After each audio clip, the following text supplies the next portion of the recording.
चौधरी जो कि भाजपा से महानगर उपाध्यक्ष हैं, हम उनसे चंद सवाल करेंगे। हरेंद्र जी, आपका स्वागत है। नमस्कार भाई साहब। जैसा कि आप देख रहे हैं हरेंद्र जी, इस समय संपूर्ण भारत में या पूरे विश्व में कोरोना काल चल रहा है, तो मैं आपसे जानना चाहता हूँ, जो निम्न वर्ग के लोग हैं जिनको वाकई मदद की जरूरत है, तो आप लोगों की मदद किस प्रकार करें? देखो, एक लंबा समय इस वैश्विक महामारी में जूझते हुए पूरे विश्व को जी हो गया है, और काफ़ी लंबे समय से जो कि बहुत दुखद है हमारे लिए। एक घनी आबादी का एरिया, हमारा परिवार, हमारा खुड़ा, जिसे मैं अपना परिवार मानता हूँ, बिल्कुल। तो उसमें जब से केस आए हैं तो हम सब लोग बहुत चिंतित हैं। और बराबर आपने देखा होगा, बराबर जो है टेस्टिंग भी बराबर हो रही है, और अधिकारियों से उनसे बराबर बात वार्ता रहती है इस विषय पर। और अब केस भी घट रहे हैं, पूरा आपने देखा होगा, लोग स्वस्थ हो रहे हैं। और जो भी मौतें हुई हैं उनके लिए भी बड़ा दुख है हमें। और बड़ी बात ये है कि इस समय इसको कवर कर लिया गया, अन्यथा जितनी बड़ी आबादी का क्षेत्र हमारा खुला है, इतना बड़ा परिवार कह सकते हैं खुला है, तो उतना बड़ा कहीं आसपास में कहीं भी मुझे दिखता नहीं। तो ये हमारे लिए एक खुशी की खबर भी, क्योंकि खबर तो ये है कि भी हमारे हाँ मौत हुई है, लोग बीमार हुए, लेकिन खुशी की खबर ये भी है कि इतने बड़े परिवार में अगर ये और ज़्यादा सक्रिय हो जाता कोरोना, तो शायद हमें बहुत बड़ा नुकसान हो सकता था। और आपने पूछा कि मदद किस प्रकार कर रहे हैं जी, तो मदद में हम लोगों को राशन देकर, जरूरत की और आइटम है, जिसे कई बार कई लोगों को परेशानी होती है, उनके घर में गैस नहीं होती, बिल्कुल। और जब हम राशन देने जाते हैं तो लोग बताते हैं कि भैया राशन तो आप दे रहे हो, लेकिन ये बनेगा कैसे, गैस तो है नहीं। तो हम उन्हें या तो गैस भरवा के देते हैं या उन्हें कुछ पैसे देते हैं, ठीक है, बहुत ज़्यादा नहीं तो 200-300 रुपये दे दिए, भाई आप ये 200-300 रुपये गैस डलवा लेना, ठीक है। किसी को 300, किसी को मतलब पूरा सिलेंडर भरवा दिया, ज़्यादा बड़ा परिवार है तो। और दवाइयाँ हैं, जब भी कोई व्यक्ति ऐसा बहुत ज़्यादा मजबूर है, कोई इस तरीके का व्यक्ति है और उसे आवश्यकता है दवाइयों की, तो हम उसे दवाइयाँ भी दिलवाते हैं। कई मेडिकल स्टोर वाले हैं जो हमें कॉपरेट भी करते हैं विषय में, और डिस्काउंट से दवाइयाँ भी देते हैं। और हम भी लोगों की मदद करते हैं, जो कुछ डिस्काउंट उनसे ले लेते हैं और कुछ अपनी जेब से कर देते हैं।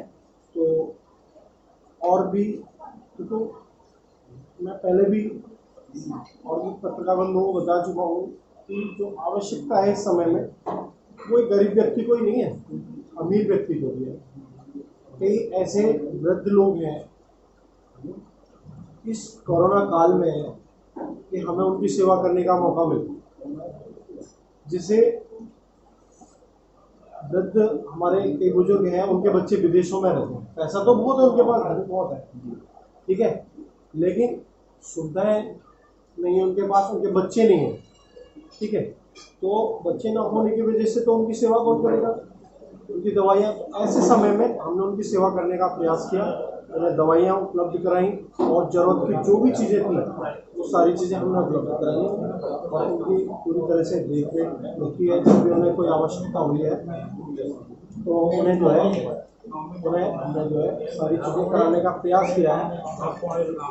और जब भी हम जैसे राशन भी बांटते हैं, जब हम राशन बांटते हैं तो आपने देखा होगा उसके साथ हमने मतलब जो है राशन में हमने आटा दिया है, चावल दिया है, सरसों का तेल दिया है, दालें दी हैं, नमक दिया है, और जो है क्या नाम है, कई बार मसाले के पैकेट दिए, कई बार नहीं दिए, ठीक है।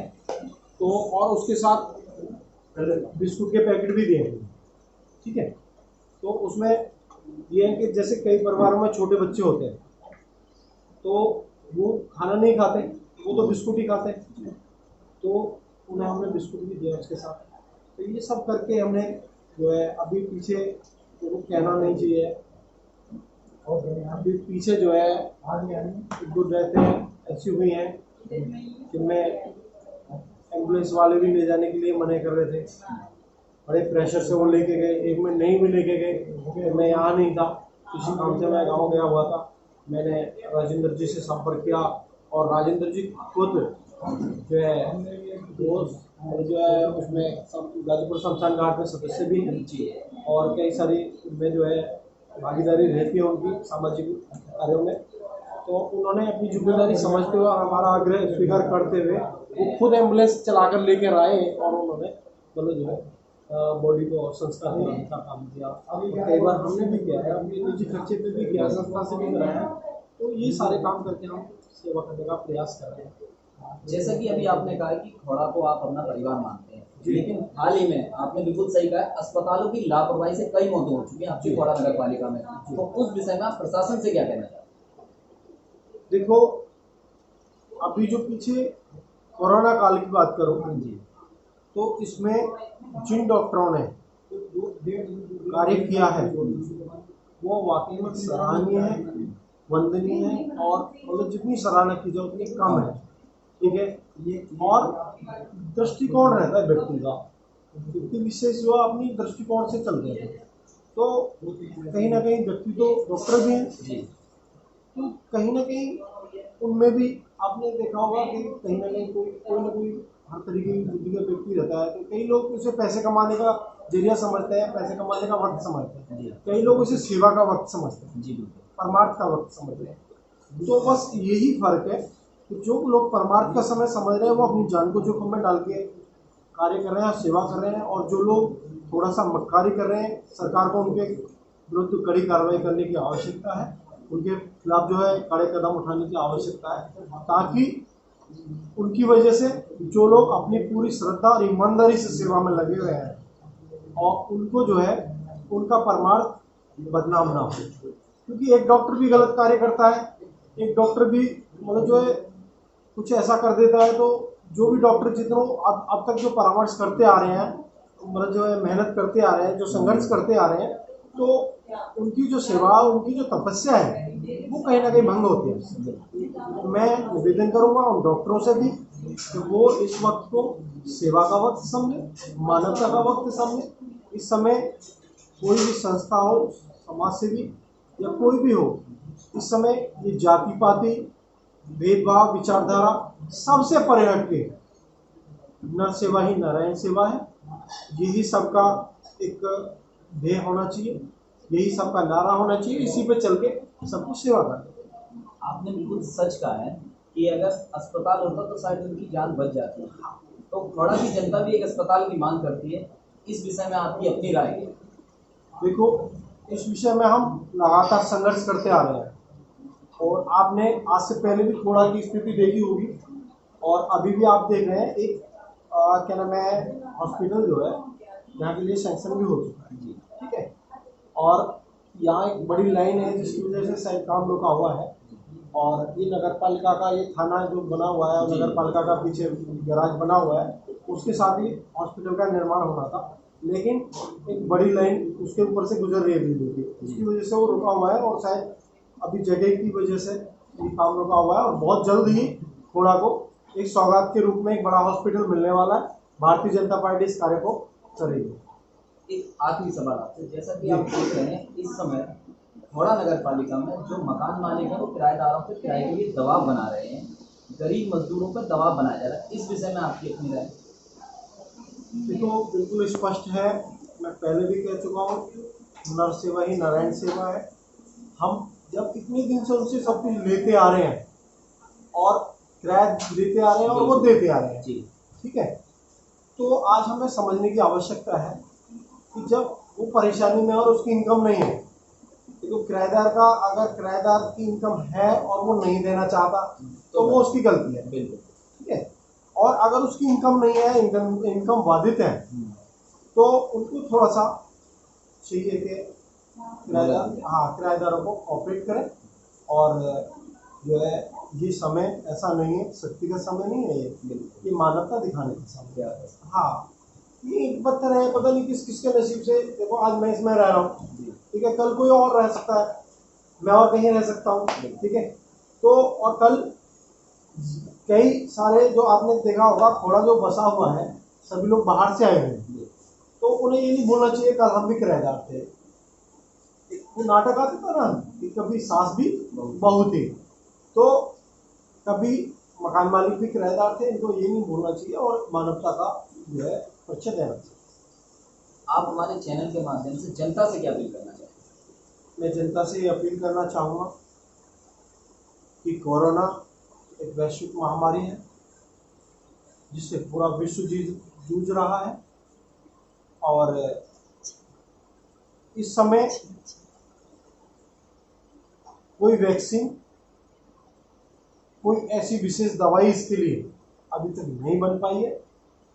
मैं सबसे हाथ जोड़ के निवेदन करता हूँ कि अपनी अपनी सुरक्षा के लिए जो भी गाइडलाइन आती हैं उन सबको फॉलो करें, अक्षर से फॉलो करें। जो भी हमारी डॉक्टरों की टीम या जो भी मतलब जो है हमारा मेडिकल स्टाफ है, जो भी उसको निष्कर्ष पर पहुँचता है और जो बताता रहता है, और नए नए शोध भी चल रहे हैं, तो जो भी नई गाइडलाइन आए और जो पुरानी है उन सबको, और अपना मास्क, विशेषकर मास्क का विशेष ध्यान रखें। कभी भी बाहर जाएं, रोड पे जाएं तो मास्क का विशेष ध्यान रखें, मास्क हमेशा लगा कर रखें, और सैनिटाइजर का हमेशा ध्यान रखें। जब आप यहाँ आए तो आपको वहाँ सैनिटाइजर कराएगा, घर में घुसे तो सैनिटाइजर कराएगा, ठीक है। तो इसी तरीके से सबको सैनिटाइजर का ध्यान रखना चाहिए जब तक ये वैक्सीन नहीं मिल जाती। और इससे एक विशेष बात, इससे घबराना नहीं, इससे घबराना नहीं है। लोग बीमार होते हैं, बुखार आता है और सारी बीमारियां हैं जैसे वैसे ही एक बीमारी है, ये निश्चित है। लेकिन इससे बंदा, ऐसा नहीं है कि इससे जान चली जाएगी, इससे ठीक हो जाता है। इतनी बड़ी बीमारी नहीं है, जान ले लेंगी, लेकिन हो सकता है कि आप भय में आ जाए तो कोई बड़ी घटना घट सकती है। लेकिन अगर आप सावधानी रखेंगे, गर्म पानी पिए और जो भी काढ़ा पिए और जो भी दवाइयाँ हैं, फीवर है, तुरंत डॉक्टर को दिखाएं, तो शायद मतलब हम देश की मदद कर पाएँ, अपने परिवार की मदद कर पाएँ, अपने परिवार को सुरक्षित रख पाएँ। मैं यही निवेदन करूँगा कि अगर मैं अपना और अपने परिवार की जिम्मेदारी लेता हूँ, उसे सुरक्षित रखता हूँ, तो कहीं ना कहीं मैं अपने प्रदेश की, अपने जिले की, अपने देश की मैं मदद कर रहा हूँ। अपने देश को सुरक्षित रखने में, अपने प्रदेश को सुरक्षित रखने में, और हम सबको, हम देश के नागरिक हैं, जिम्मेदार नागरिक हैं, हमें जिम्मेदारी के साथ उठानी। जहां पर सारा देश क्या कह सकते हैं, पूरा विश्व कोरोना से लड़ रहा है, वहीं चीन अपनी नापाक हरकतों से बाज नहीं आ रहा है। वो लगातार भारत पर हमला कर रहा है। इस विषय में आपकी प्रतिक्रिया? देखो, आपने भी देखा होगा, कोरोना जो बीमारी है पूरे विश्व को कहीं ना कहीं चीन दी, और चीन का एक घिनौना चेहरा लोगों को बीमार करके एक षड्यंत्र के तहत अमेरिका से जैसे सक्षम देश को, जो मेडिकल के मतलब जो मायने में बहुत बड़ी पावर माने जाते हैं, और क्या नाम है, इटली है, बहुत सारे देश हैं जो आज बड़ी दर्दनाक परेशानियों से गुजर रहे हैं, जो बहुत सारे अपने परिजनों को हो चुके हैं, ठीक है। उन सबको और हमारे देश को भी परेशानी में डाल के, जो उन्होंने, अब देखो उन्हें पता है अब कोरोना पीक पे है, ठीक है। सरकार कोरोना से जूझ रही है और वहाँ हमारे सैनिकों से जूझ रहे हैं। तो कहीं ना कहीं उनका दोहरा रवैया, दोहरा चेहरा पहले से ही रहा है, आज नहीं, पहले से ही रहा है। और मैं तो ये कहूँगा कि जैसे पहले आपने कहानियों में या हमारे पौराणिकों की पुस्तकों में देखा होगा कि मतलब लोग बताते हैं कि रूप बदल लेते थे, तो उनका जो रूप है वो कहीं ना कहीं बदलाव है, गिरगिट है, वो कहीं ना कहीं जो है मायावी है, दिखाने के लिए चेहरा दूसरा है, और एक अंदर क्रूर राक्षस उनके अंदर है। पूरे विश्व को इस तरीके से इतनी बड़ी बीमारी के अंदर झोंक देना कहीं ना कहीं एक क्रूर मानवता का परिचय है। और ऐसे वक्त में भारत को उलझाना युद्ध के लिए, जबकि भारत शांतिप्रिय देश है, सारे अड़ोसी पड़ोसियों को उसके खिलाफ खड़ा करना। नेपाल हमारा बहुत पुराना मित्र है, कभी उनके साथ हमारा कोई विवाद नहीं रहा, यहाँ तक कि हमारे यहाँ की रिश्तेदारियां हैं वहाँ, पूर्व में भी रहे हैं, जी ठीक है, और अभी भी हैं। बिहार के हमारे बहुत सारे भाई बहन वहाँ रहते हैं, आते हैं जाते हैं, जमीनें हैं, बहुत सारी चीजें हैं, ठीक है। तो वहाँ के बहुत सारे भाई बहन हमारे यहाँ नौकरी कर रहे हैं नेपाल के, तो कभी मतभेद का उनको मतलब ही नहीं है, और उसको खड़ा कर देना तो कहीं ना कहीं उनके गलत मंसूबों को दर्शाता है। आपने देखा कि मैं उन वीर सपूतों को भी सलाम करता हूँ जिन्होंने अपनी शहादत दी सीमा पे, निहत्थे उन्होंने जो है अपनी वीरता का परिचय दिया है वहाँ। और आपने देखा होगा कि उनके 50 से ज़्यादा भी मतलब जो सैनिक जो है घायल रहे हैं, और उनकी जो कार्यशैली है वो बताती है। उनके हेलीकॉप्टर आए, एम्बुलेंसें आई, उनको उठा उठा कर ले गए, ठीक है, और बहुत सारी चीज़ें ऐसी रहीं जो, और उन्होंने मतलब ये भी गलत है कि इस तरीके से एक फौज का कोई रोल नहीं बनता, ईंट पत्थर डंडे, क्या मतलब है? तो लड़ना आमने सामने लड़ो ना, मने कौन करता है? कौन मना करता है तुमसे? और आपने देखा होगा भारतीय जनता पार्टी की, नरेंद्र भाई मोदी जी की सरकार है, करने वाली बिल्कुल भी नहीं। एक इंच भी जगह हमें उतनी ही प्यारी है जितनी दूरी है। एक एक इंच जगह की हम सुरक्षा करेंगे, और उसके लिए हमारे फौज भी मुस्तैद है पूरी तरह से, जो है फौज वहाँ सुरक्षा मिलती भी है। जितने भी इंटरव्यू अब तक मैंने 1-2 बार राजनाथ जी जो हमारे रक्षा मंत्री हैं उनका भी देखा है, उन्होंने भी पूरे विश्वास के साथ कहा है कि हम भारत माता का मस्तक झुकने नहीं देंगे। और सेना का भी मनोबल इस समय बिल्कुल पीक पर है। हो सकता है हथियारों में हम कम हो सकता है और संसाधनों में हम चीन से कम हों, लेकिन हौसला हमारा बहुत बड़ा है सर। हम बिल्कुल भी चीन से किसी भी उसमें एक कदम भी पीछे हटने वाले नहीं है, ना ही चीन को किसी भी गलत मंसूबे में कामयाब होने नहीं पड़ा। भारत माता का मस्तक ऊंचा रहेगा। नरेंद्र जी, आपने हमें अपना कीमती समय दिया, इसके लिए आपका बहुत बहुत धन्यवाद। आपका भी बहुत बहुत धन्यवाद। और मैं फिर एक बार जो डॉक्टर्स हमारे इसमें काम कर रहे हैं कोरोना काल में, उनको बहुत बहुत साधुवाद देता हूँ, बधाई देता हूँ। पुलिस वालों ने बहुत सराहनीय समय परिचय दिया, उनका भी बहुत बहुत धन्यवाद। और मैं एक श्रद्धांजलि अर्पित करता हूँ उन वीर सपूतों को जिन्होंने सीमा पर अपने प्राण गंवाए हैं, देश की सीमा पर, देश की रक्षा में। मैं भावपूर्ण में श्रद्धांजलि अर्पित करता हूँ, और आपका बहुत बहुत धन्यवाद। ये थे हमारे साथ हरेंद्र चौधरी। मैं सुनील कुमार प्रजापति, कैमरा पर्सन हर्ष के साथ।